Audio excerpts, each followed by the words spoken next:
নমস্কার প্রিয় দর্শক বন্ধুরা, রিতাস কিচেনে অনেক অনেক স্বাগত জানিয়ে আজকের রেসিপি নিয়ে চলে আসলাম। আজ আমি বানাবো লাই শাক মুগ ডাল দিয়ে।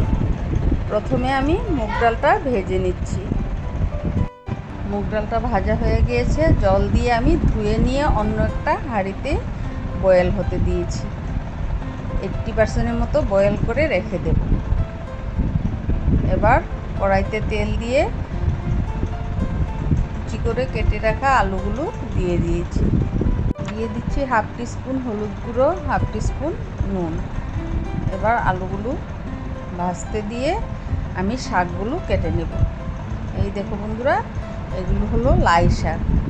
ভালোভাবে ধুয়ে নিয়ে এসেছি, কেটে নিচ্ছি। এবার ছোট ছোট করে কেটে আমি নুন দিয়ে এভাবে কষিয়ে নিয়েছি, যাতে শাকের তেতো ভাবটা চলে যায়। দেখো, এবার জলটা ফেলে দেব। আলুগুলো এদিকে ভাজা হয়ে গিয়েছে, আমি নামিয়ে নেব। কড়াইতে সামান্য তেল ছিল, তার সাথে আরও 1 টেবিল স্পুন তেল দিয়ে এবার ফোড়ন দিচ্ছি। 5 ফোড়ন দিয়েছি, 2টি শুকনো লঙ্কা। এবারে দিয়ে দিচ্ছি 4-5টের মতো চেরা কাঁচা লঙ্কা, যাতে একটু শাকটা ঝাল ঝাল হয়। এবারে দিয়ে দিচ্ছি 1 টিস্পুন বাটার। এবার ভালোভাবে নেড়ে চেড়ে নিচ্ছি। এবারে দিয়ে দিচ্ছি বন্ধুরা হাফ বয়েল ডালটা। এবার একটু নেড়ে চেড়ে নিচ্ছি। দিয়ে দিচ্ছি সামান্য হলুদ গুঁড়ো, সামান্য নুন।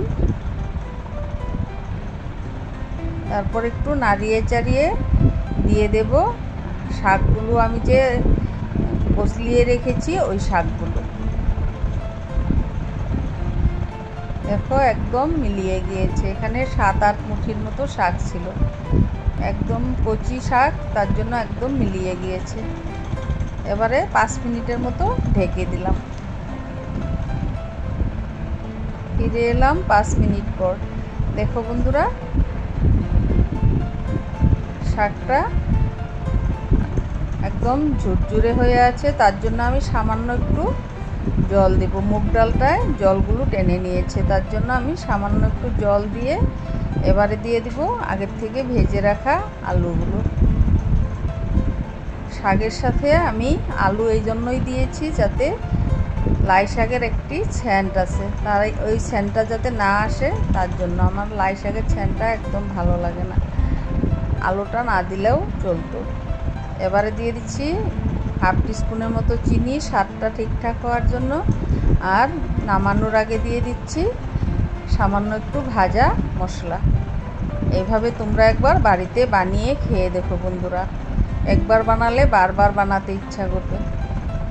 দারুণ টেস্টি হয়েছিল বন্ধুরা। আমার রেসিপিটি যদি তোমাদের ভালো লেগে থাকে, তাহলে লাইক, কমেন্ট এবং সাবস্ক্রাইব করে আমার পাশে থেকো এবং বন্ধুদেরকে শেয়ার করে দিও। ফিরে আসবো নিত্য নতুন রেসিপির সাথে। সবাই ভালো থেকো, সুস্থ থেকো, আর আমাকে অনেক অনেক সাপোর্ট করো। ধন্যবাদ।